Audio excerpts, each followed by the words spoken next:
Hello everyone, welcome to the YouTube channel. आज के session में हम डिस्कस करेंगे method of the study of correlation. तो पिछले सेशन में हम डिस्कस कर चुके थे स्कैटर डायग्राम। आज के सेशन में हम डिस्कस करेंगे Karl Pearson coefficient of correlation. So this is the one of this method to study the method of the correlation.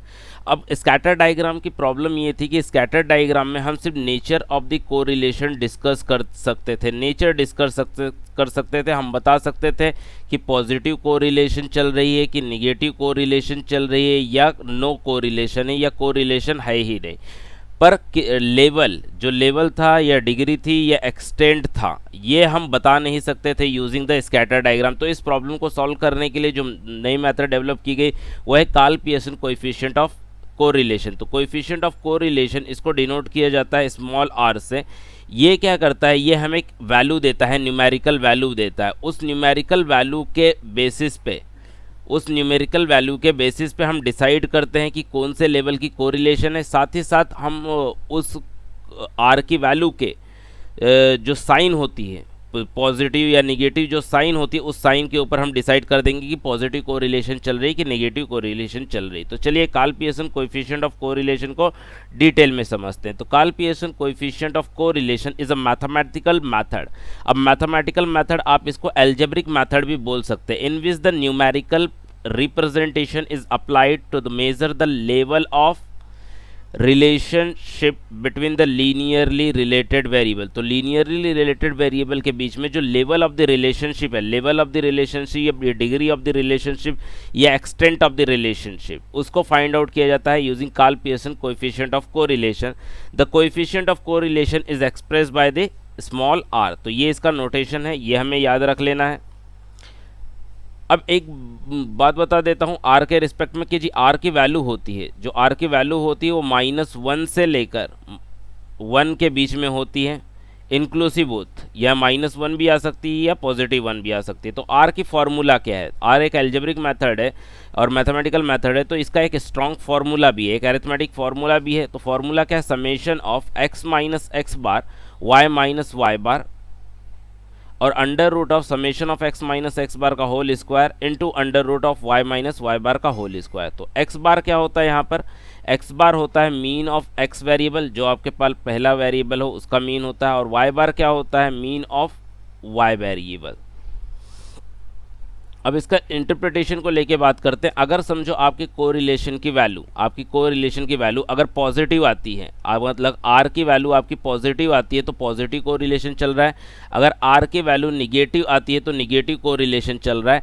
अगर समझो आर की वैल्यू क्या आ जाए? ज़ीरो आ जाए। आर की वैल्यू क्या आ जाए? ज़ीरो आ जाए तो नो कोरिलेशन। ये पॉइंट आप याद रख लें कि आर की वैल्यू अगर निगेटिव आए तो निगेटिव कोरिलेशन, अगर आर की वैल्यू पॉजिटिव आए तो पॉजिटिव कोरिलेशन, अगर आर की वैल्यू ज़ीरो आ जाए तो नेगेटिव कोरिलेशन।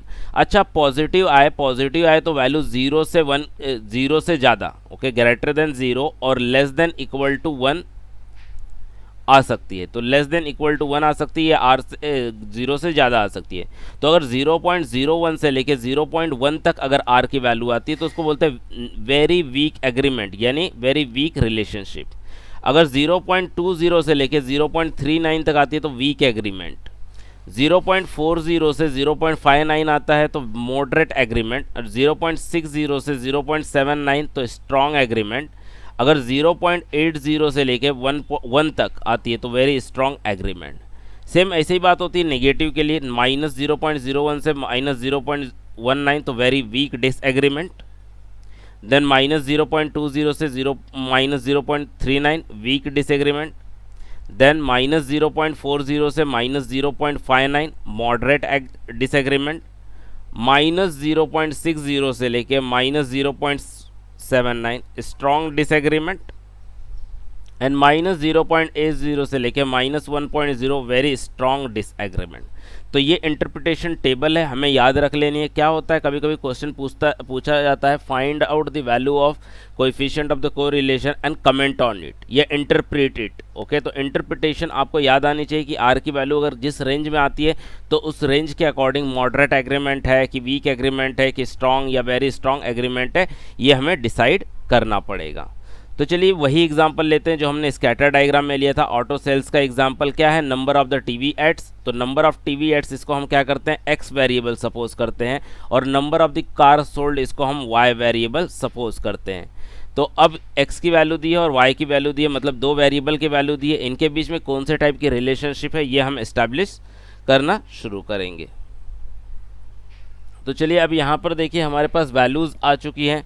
तो वैल्यूज़ हैं x और y। तो पहले क्या करते हैं, x और y के फॉर्म में हम जो भी वेरिएबल हमारे पास अवेलेबल है उसे लिख देते हैं। तो x और y दो वेरिएबल बनाता हूँ। पहला जो वेरिएबल है x वो मेरा टीवी एड्स है, और दूसरा जो वेरिएबल y है वो number of the car sold है। तो ये वैल्यूज़ मैं लिख देता हूँ 1 3 2 1 3। ये मेरे x की वैल्यू हो गई। अब y की वैल्यू निकाल लेते हैं। तो y की वैल्यू 14 24 18 देन 17 और 27। अभी मुझे क्या करना है, कोरिलेशन निकालनी है कि किस तरह की रिलेशनशिप इनके बीच में है। तो कोरिलेशन निकालने के लिए अगर एल्जेब्रिक मेथड से जा रहे हैं तो Karl Pearson coefficient of correlation निकालना है। तो Karl Pearson coefficient of correlation क्या है, तो we know that Karl Pearson coefficient of correlation R is equal to, क्या फॉर्मूला है इसकी, फॉर्मूला है summation of x minus x bar multiplied with y minus y bar whole divide by under root of summation of x minus x bar का whole square under root of summation of y minus y बार का whole square. अब देखिए इसे mark कर लेते हैं equation number 1। इसके लिए हमें रिक्वायरमेंट क्या क्या है, तो इसके लिए हमें रिक्वायरमेंट है सबसे पहले x माइनस एक्स बार और y माइनस y बार फाइंड आउट करना है। x मतलब ये वैल्यू यहाँ पर जो मेरे पास अवेलेबल है, y मतलब ये वैल्यू, इस वैल्यू में से y बार और x बार को माइनस करना है। तो सबसे पहली प्राइम रिक्वायरमेंट हो जाती है कि आप x बार और y बार फाइंड आउट कर लें।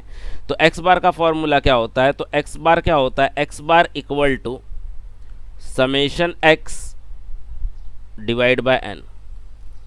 n मतलब number of variables, number of entries, number of observations.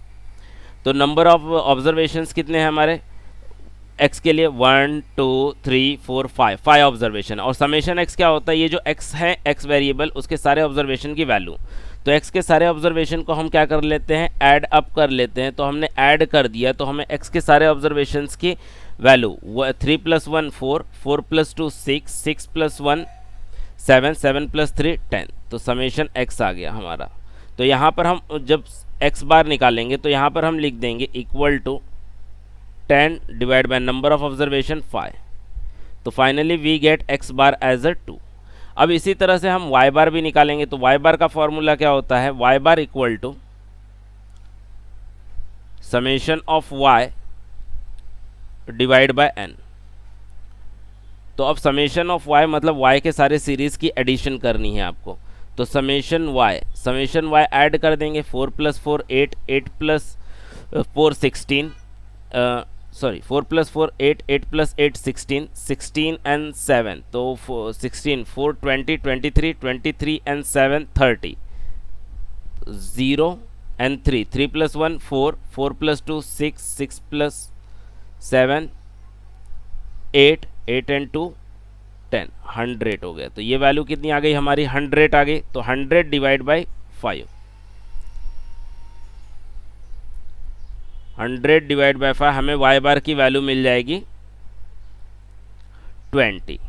तो अब क्या करना, हमें कॉलम्स बनाना है x माइनस एक्स बार और y माइनस वाई बार। तो x माइनस एक्स बार हम पहले फाइंड आउट कर लेते हैं। तो x माइनस एक्स बार हमें क्या मिलेगा, तो x माइनस एक्स बार फाइंड आउट करते हैं। तो क्या मिलेगा, 1 - 2 -1 3 - 2 1 2 - 2 0 1 - 2 -1 3 - 2 1। ये x माइनस एक्स बार हो गया। देन y माइनस वाई बार। अब y माइनस वाई बार हम फाइंड आउट करेंगे। तो y minus Y bar 14 minus 20 -6, 24 minus 24, 18 minus 20 -2, 17 minus 20 -3, then 27 minus 27। अब हमें क्या करना है, इन दोनों को मल्टीप्लाई करके ये जो न्यूमैरेटर वैल्यू क्या करना है, x माइनस एक्स बार और y माइनस वाई बार दोनों को मल्टीप्लाई करके जो आएगा उसका एडिशन निकालना है। तो पहले हम दोनों को मल्टीप्लाई कर लेते हैं, तो क्या आ जाएगा, x minus x bar into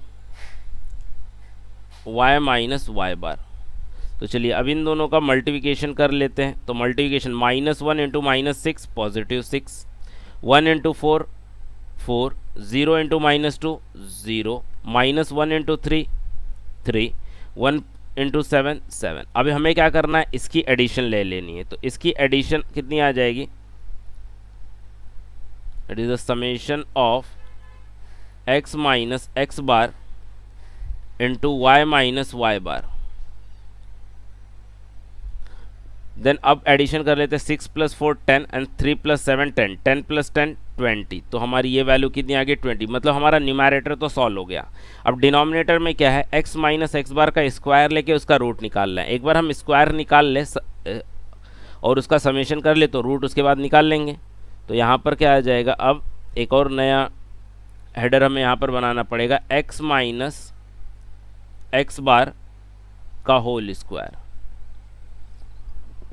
तो यहाँ पर देखिए x माइनस एक्स बार ये रहा, -1 का स्क्वायर 1, 1 का स्क्वायर 1, 0 का स्क्वायर 0, -1 का स्क्वायर 1 और +1 का स्क्वायर 1। अब इसकी एडिशन कर लो, तो इसकी एडिशन कितनी आ जाएगी, समेशन ऑफ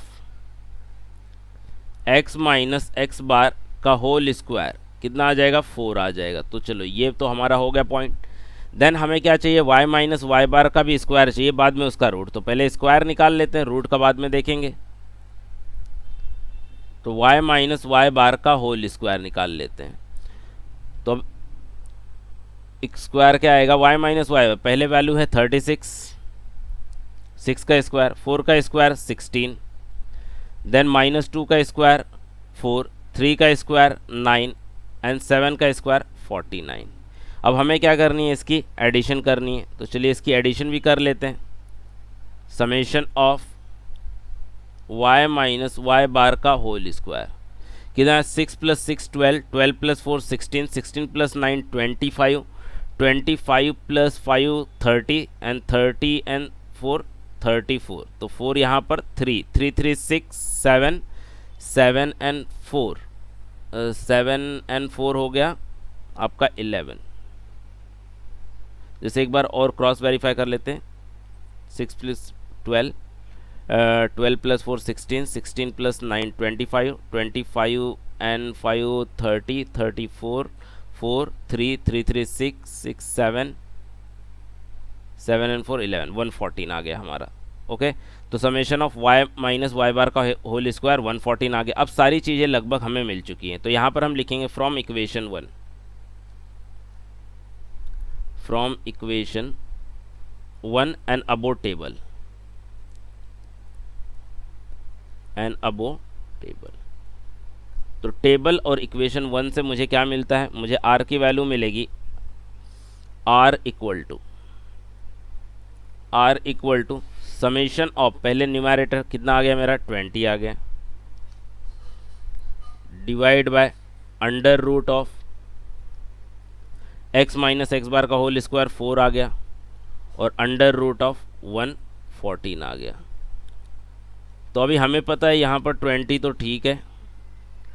अब अंडर रूट ऑफ 4 क्या आता है, 2 आता है, ये भी क्लियर है हम। पर अभी हमें क्या निकालना है, अंडर रूट 14 निकालना है। तो अंडर रूट 14 हम कैलकुलेटर में कैलकुलेट कर लेते हैं। तो अगर कैलकुलेटर में अंडर रूट 114 अगर हम कैलकुलेट करें तो that is the under root 114, तो मिलेगा 10.67। तो इनटू